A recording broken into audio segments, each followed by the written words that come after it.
বীরভূম জেলার নানুর ব্লকে তৃণমূল কংগ্রেসের উদ্যোগে শুরু হয়েছে শহীদ বেদি পুনর্নির্মাণের কাজ। 2000 সালে সিপিআইএম এর হাতে নানুরের সুজপুর গ্রামে তৃণমূলের 11 জনকে নৃশংসভাবে হত্যা করা হয় বলে অভিযোগ ওঠে।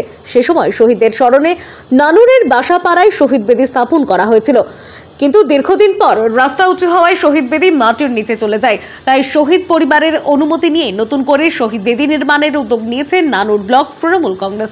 27 জুলাই 2000 সালে যে 11 জন খেতমজুরকে নিষ্ঠুরভাবে নির্মমভাবে খুঁচিয়ে বামফ্রন্টে হাতমোদ্রা হত্যা করেছিল, সেই শহীদ পরিবারের প্রত্যেকটি সদস্য যারা আছেন তারা এখানে এসেছিল এবং তাদের সকলের মতামত সাপেক্ষে এবং নানুর ব্লক তৃণমূল কংগ্রেসের সভাপতি, পঞ্চায়েত সমিতির সভাপতি, থুপসেরা অঞ্চল নেতৃত্ব সকলকে নিয়ে আলাপ আলোচনা সাপেক্ষে আমরা একটা জায়গা স্থির হয়েছে যে শহীদ মঞ্চটা এখানে আছে দীর্ঘদিন ধরে, সেই শহীদ মঞ্চটা রাস্তাটা উঁচু হওয়ার জন্য, সামনে যে রাস্তা আছে রাস্তা উঁচু হওয়ার জন্য এটা নিচে নেমে গেছে।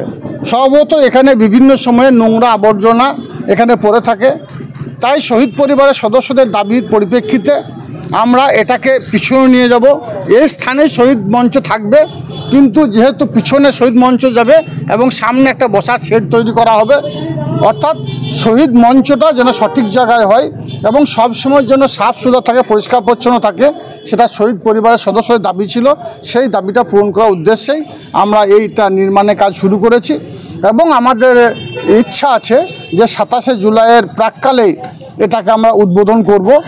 শহীদ দিবসের আগে জোর কদমে চলছে এই কাজ। 21 জুন কোর কমিটির বৈঠকে প্রস্তাব রাখা হবে। বীরভূম জেলার সমস্ত তৃণমূল কংগ্রেসের শহীদদের নাম নানুরের এই শহীদ বেদিতে তুলে ধরা হোক, এমনটাই জানিয়েছে বীরভূম জেলা পরিষদের সভাপতি কাজল শেখ।